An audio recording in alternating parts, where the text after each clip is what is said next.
राधे कृष्णा। जय बोलो राधा रानी की जय। जय बोलो श्री कृष्ण कन्हैया लाल की जय। जय बोलो वृंदावन धाम की जय। जय बोलो यमुना मैया की जय। அழகான பிருந்தாவனம். இந்த பிருந்தாவனம் கிருஷ்ண பக்தர்களுடைய லட்சியம்.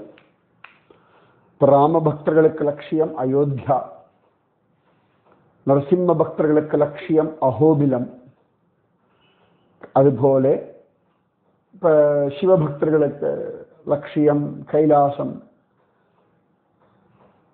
அந்த மாதிரி ஒவ்வொன்றும் உண்டு இல்லையா. முருக பக்தர்களுக்கு லட்சியம் அறுபடை வீடு, காளி தேவியினுடைய பக்தர்களுக்கு சக்தி பீட்டங்கள், இப்படி ஒவ்வொன்றா உண்டு. அந்த மாதிரி முக்கியமா லீலாஸ்தலங்கள் அப்படின்னு எடுக்கும் பொழுது ராம பக்தர்களுக்கு அவ்வளவு தூரம் ராமனுடைய விஷயங்கள் இருந்தாலும் அயோத்தியா தான் லட்சியம். கிருஷ்ண பக்தர்களுக்கு அதுபோல கிருஷ்ணலீலாஸ்தலங்கள் நிறைய உண்டு. மதுரா, துவாரகா எல்லாம் உண்டு. ஆனாலும் லட்சியம் என்ன அப்படின்னா ஸ்ரீ பிருந்தாவனம் அப்படின்னு தான் எல்லா இடத்துலையுமே காண கிடைக்கிறது. ரொம்ப அழகா இந்த பிருந்தாவனத்தை பத்தி ஒவ்வொருத்தரும் விதவிதமா ஸ்லோகம் எல்லாம் எழுதியிருக்கா. ஸ்ரீகிருஷ்ண கர்ணாமிருதத்துல லீலாசுகர் சொல்றார், மணி நூபுரவாசாலம் வந்தே தச்சரணம் விபோஹோ லலிதானி யதீயானி லக்ஷ்மாணி பிரஜவீதிஷு. அழகா இந்த பகவான் தன்னுடைய கால்கள்ல சலங்கை எல்லாம் போட்டுருக்கான். அந்த சலங்க சப்தமும் அவனுடைய அழகான திருவடி அடையாளங்களும் இருக்கும்படியான பிரஜ வீதிகளை அழகா ரசிக்கிறேன். எந்த பிரஜ வீதிகள்ல நூப்புர சப்தமும் திருவடி அடையாளங்களும் தெரிகிறதோ அந்த திருவடிக்கு சொந்தக்காரனான கண்ணனை நான் நமஸ்கரிக்கிறேன் அப்படின்றார். மணி நூபுர வாசாலம் வந்தே தச்சரணம் விபோகோ. பகவானுடைய சரணங்களை நான் சரணமடைகிறேன், வந்தனை செய்கிறேன். எந்த திருவடிகளுடைய கொலுசினுடைய சப்தம் ரஜ வீதிகளில் எதிரொலிக்கிறதோ, எந்த திருவடி அடையாளங்கள் ரஜ வீதிகள் அப்படி இங்கேயும் அங்கேயும் அலைஞ்சின்னு இருக்கோ, அந்த பிருந்தாவனத்தினுடைய காதலனான கண்ணனின் திருவடிகளை நான் நமஸ்கரிக்கிறேன் அப்படின்றார். அதனால அந்த பிருந்தாவனத்தில் அப்படியே அலைவார்கள் எல்லாருமே. நிறைய பேர் அப்படியே எங்கேயாவது கண்ணனுடைய சரண கமல அடையாளம் தெரியுமா, தெரிஞ்சுடனமே ஒரு தடவையாவது பார்த்துடனமே ஆசையில அலைஞ்சுட்டே இருக்காளாம், பைத்தியம் போல. அதனால பிருந்தாவனம் அப்படின்றது கிருஷ்ணனை தேடுறவாளுக்கு புதையலே கிடைக்கக்கூடிய இடம். கிருஷ்ண பிரேமை, கிருஷ்ண பக்தி, கிருஷ்ண நாம மகிமா, கிருஷ்ண லீலா மகிமா இதெல்லாம் புரிய வைக்கக்கூடிய ஒரு ஸ்தலம் ஸ்ரீ பிருந்தாவனம். இந்த பிருந்தாவனத்துடைய நிறைய லீலாஸ்தலங்கள், புராண இதிகாச வைபவங்கள் இதெல்லாம் அனுபவிக்கிறதுக்காகத்தான் இந்த பிருந்தாவனத்தை கண்டோமே அப்படின்னு இந்த விஷயத்தை பகவத் சங்கல்பத்தினால ராதாராணியினுடைய ஆசீர்வாதத்தினாலே ஆரம்பிச்சிருக்கோம். முக்கியமா பிருந்தாவனம் போறவர்கள், இந்த பிரஜ யாத்திரை போறவர்கள் பார்ப்பதற்கான இடங்கள், லீலாஸ்தலங்கள், அதனுடைய மகாத்மியங்களை தெரிந்து கொள்ளணும் அப்படின்றதுக்காகத்தான் சங்கல்பம் இது. எங்கிருந்து ஆரம்பிக்கிறது? ஒரு 4-5 நாளா பிருந்தாவனம் அதனுடைய புராண விஷயங்கள் எல்லாம் சொல்லிட்டு இருந்தேன். இன்னைக்கு இந்த பிருந்தாவனம் பிரஜபூமியினுடைய லீலாஸ்தலங்கள் அப்படின்ற விஷயம் நமக்கு கிடைச்சிருக்குன்னா ஒரே ஒரு காரணம், ஸ்ரீகிருஷ்ண சைதன்ய மகாபிரபு. அவராலேதான் நாம் இன்று அனுபவிக்கக்கூடிய பிருந்தாவன லீலாஸ்தலங்கள் பிரகடனமாச்சு. அவரும் அவருடைய சிஷ்யர்களும் தான் மிக முக்கிய காரணம். அதனால சைத்தன்ய மகாபிரபுவினுடைய பிருந்தாவன பிரவேசத்தை அடிப்படையாக கொண்டு நாம பிருந்தாவன மகாத்மியத்தை அனுபவிப்போம். சைத்தன்ய மகாபிரபு பிருந்தாவனம் வரணும்னு சொல்லிட்டு தான் 24 வயசுல சந்நியாசம் வாங்கிக்கிறார். ஆனா அவருடைய அம்மா சொல்ற, குழந்தைய நீ பிருந்தாவனம் போயாச்சுன்னா, சசிமாதா சொல்றா, பிருந்தாவனம் ரொம்ப தூரம்டா குழந்தை, எனக்கு உன்னுடைய விஷயங்களை பத்தி தெரியாது, கேட்க முடியாது. நீ எங்கேயாவது புரியில இருந்தேன்னா நம்முடைய கௌட தேசம் மாயாப்பூர் நவதீபத்திலேருந்து பல பேர் புரி ஜெகநாத கஷேத்திரம் வருவா ரத யாத்திரைக்கெல்லாம். அப்ப எனக்கு உன்னை பத்தி விஷயம் தெரியும், அதனாலே நீ புரியில இருக்கணும் அப்படின்னு அம்மா கேட்க, சசிமாதாவினுடைய அந்த பிரார்த்தனையை கட்டளையா ஏற்று சைத்தன்ய மகாபிரபு புரி ஜெகநாத கஷேத்திரத்துல இருந்தார். ஆனாலும் பிருந்தாவன யாத்திரைன்னு கிளம்புறார், தட்சிண தேச யாத்திரையெல்லாம் பண்றார். பிருந்தாவன யாத்திரை 1515 வருஷம், கிட்டத்தட்ட ஒரு 509 வருஷங்களுக்கு முன்னாடி வச்சுக்கோங்களேன், 510 வருஷங்கள். 1515 சைத்தன்ய மகாபிரபு பிரஜபூமிக்கு வரார், மதுரால தங்குறார். மதுரால இருந்து அக்ரூர காட் வரார். அக்ரூர காட் தான் கிருஷ்ணனுடைய இந்த 12 வயசுடைய பிருந்தாவன லீலையினுடைய கடைசி இது. அதுக்கப்புறம் பகவான் மதுரா போயிடுறான், மதுரால இருந்து துவாரகா போயிடுறான். அதனால அக்ரூர காட்டா, அக்ரூர காட், அக்ரூர படித்துறை எந்த இடத்துல அக்ரூரருக்கு கிருஷ்ண தரிசனம் கிடைச்சதோ, கிருஷ்ணன் ஸ்வயம் ஸ்ரீமன் நாராயணன் அப்படின்ற ஒரு தெளிவு கிடைச்சதோ, அந்த இடத்துல சைத்தன்ய மகாபிரபு வந்து தங்கினார் அப்படின்னு இருக்கு. அங்கிருந்து தங்கிண்டு அவர் சைத்தன்ய மகாபிரபு பிருந்தாவன யாத்திரை வந்தார், நித்தியம் பிருந்தாவன பரிக்கிரமா பண்ணார் அப்படின்னு சரித்திராமிரதத்துல காண கிடைக்கிறது. சைத்தன்ய மகாபிரபு இந்த அக்ரூர காட்லேருந்து வந்துட்டு நேர பிருந்தாவனத்துல நிறைய இடங்கள் உண்டு, காளிய மர்தன இடம் இப்படிலாம் உண்டு.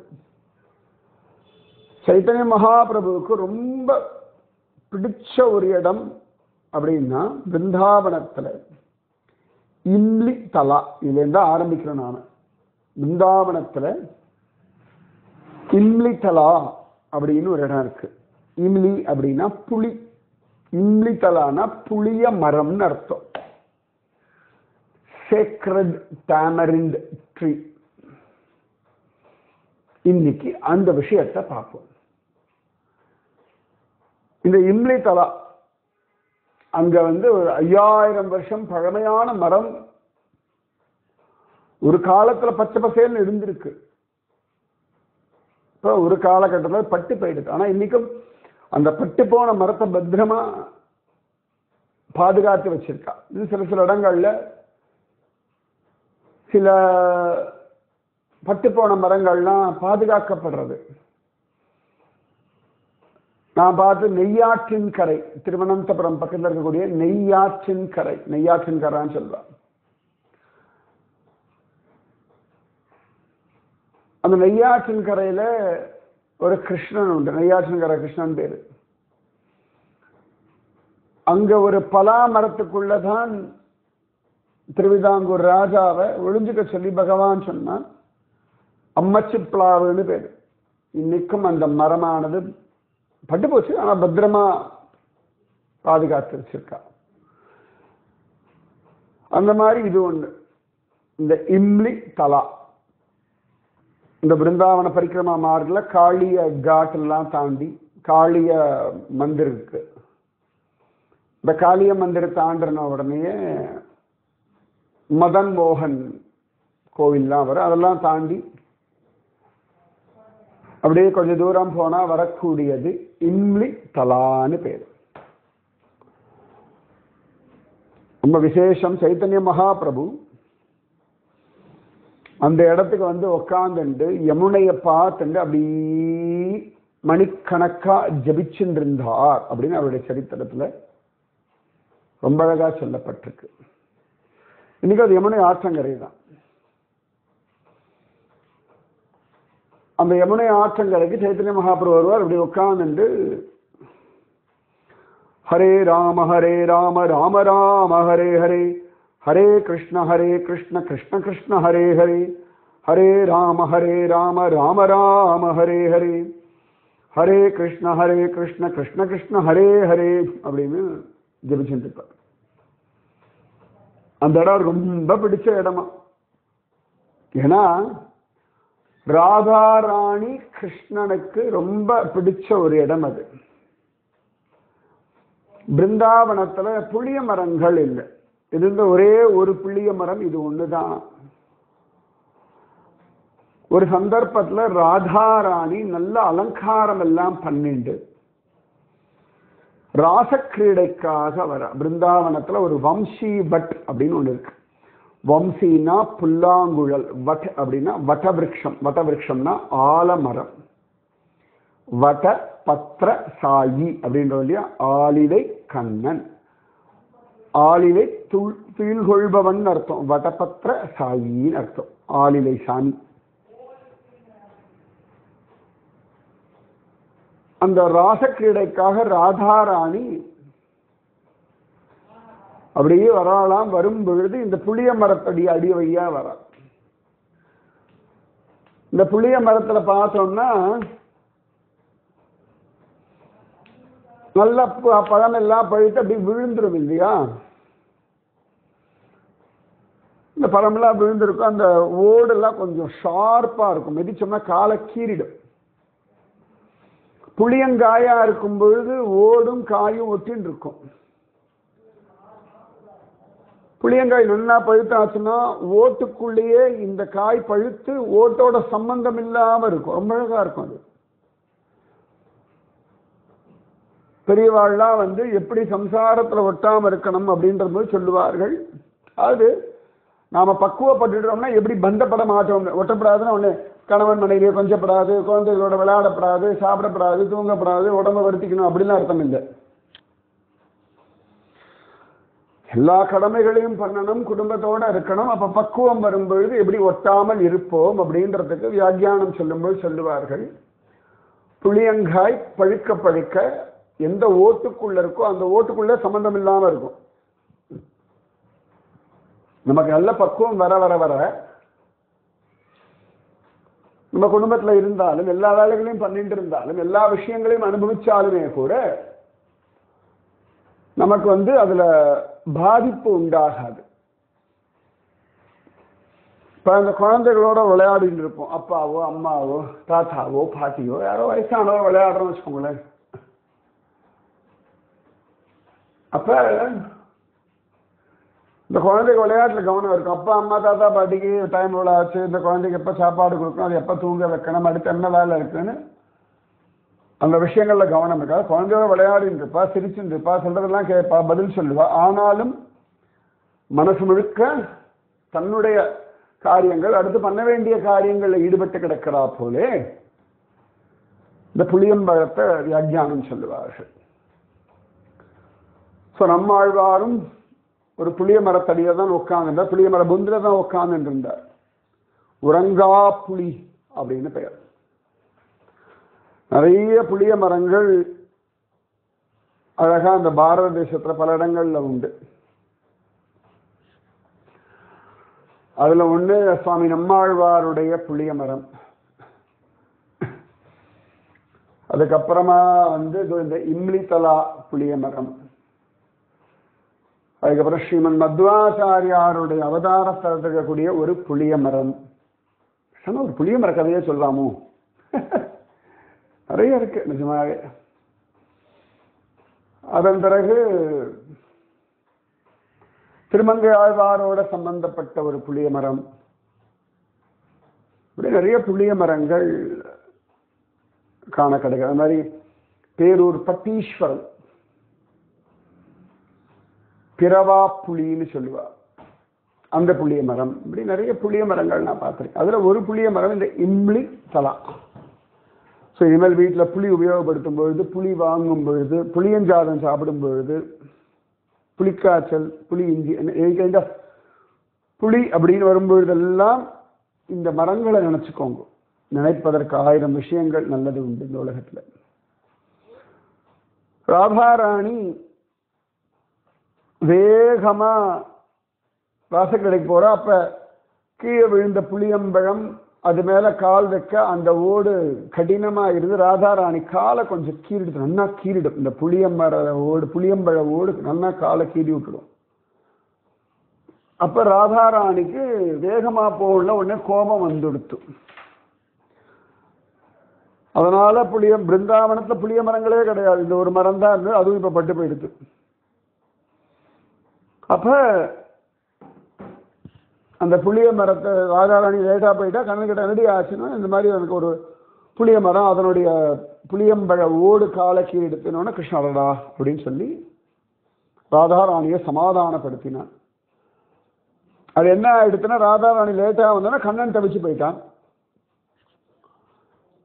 ராதாராணிக்கு ரொம்ப பிடிச்சு போயிடுது கண்ணனுடைய அந்த பாவம், அவனுடைய அந்த தவிப்பு, அவன் மேல காட்டின எக்ஸ்ட்ரா கேர், லவ்.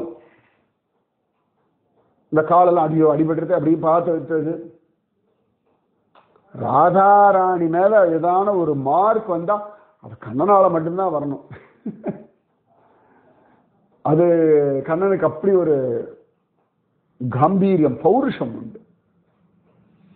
ராதாராணி கண்ணத்தை அப்படி கிளீனா அப்படின்னா அந்த இடத்துல அப்படி மார்க் வந்துடும். அந்த சமயத்தில் ராதாராணி அப்படி தோல் அப்படி பிடிச்சான்னா அவன் கை வச்சாலும் அப்படி மார்க் வரும்.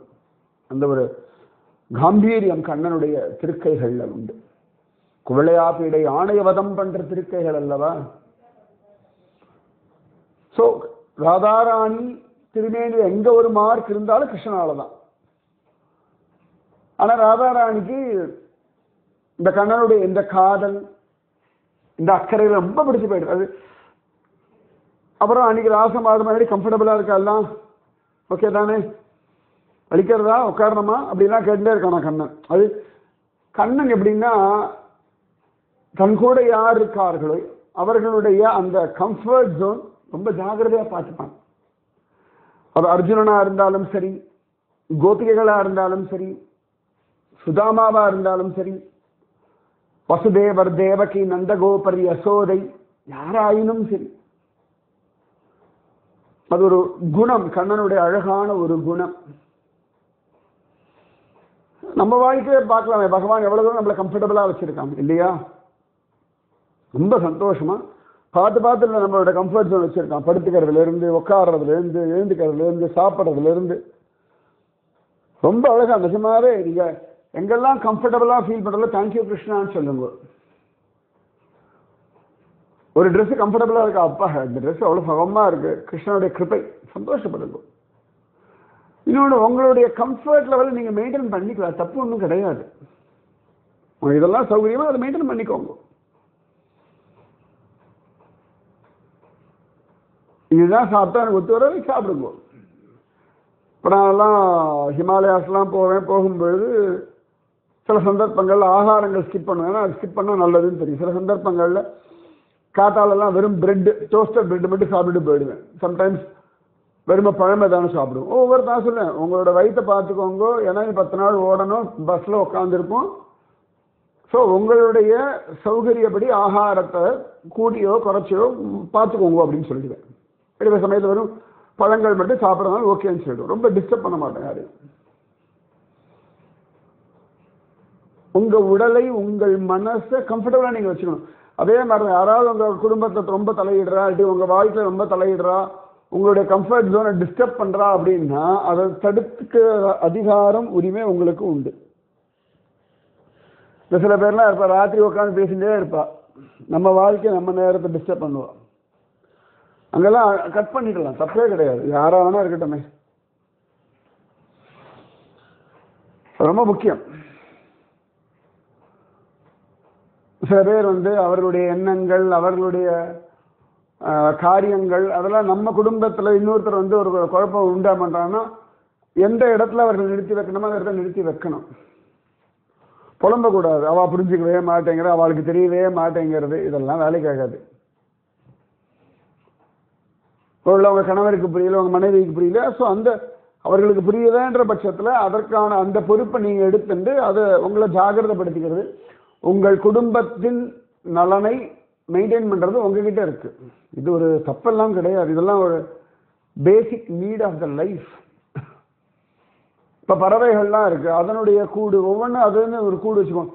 இந்த பறவைகள்லாம் கிளியெல்லாம் பார்த்துக்கோங்க, இங்கே மேலே ஒரு பொந்து மாதிரி பண்ணி அதில் போய் உட்காந்துக்கும், தென்னை மரம் அந்த மாதிரி இடங்கள்ல. சில பறவைகள்லாம் பெரிய பாறை இடுக்கில் கொண்டு போய் தன் குடும்பத்தை குட்டி வச்சுக்கும். இந்த ஹார்ன்பில் அப்படின்ற பறவை உண்டு, அது முட்டை இது பண்ண போறதுன்னா என்ன பண்ணுன்னா, அந்த அம்மா பறவை ஒரு மரத்தோடைய பெரிய பொந்துக்குள்ள போய் உட்காந்துடும். இந்த ஆண் பறவை மண்ணெல்லாம் கொண்டு கூட ஃபுல்லாக பிளாக் பண்ணும், அதோட முகம் மூக்கு மட்டும் வெளில வரா மாதிரி வச்சுக்கும். அது உள்ளுக்குள்ளேயே இருக்கும். அதை முட்டையிட்டு குஞ்சு பொறிச்சு அது ரெடி ஆகிற வரைக்கும் சின்ன கேப் தான் இருக்கும், வெளிலேருந்து யாரும் உள்ளேயே நுழைய முடியாதபடி வச்சிருக்கும். இந்த ஆண் பறவை மட்டும் அங்கங்கே போய் அதுக்கு இறையெல்லாம் தேடி கொண்டு வந்து வாயில ஊட்டும். ரொம்ப அழகா இருக்கும். அப்போ அந்தந்த பறவைகளோ மிருகங்களோ அதனுடைய கம்ஃபர்ட் ஜோன் ஒன்று இருக்கு இல்லையா, அதுல இருக்கிறது தப்பு இல்லை, அது பயப்படவும் இல்லை, அதுக்கு வருத்தப்படவும் வேண்டாம், அது மெயின்டைன் ஆக ரொம்ப டென்ஷன் ஆகக்கூடாது. சொல்றேன்,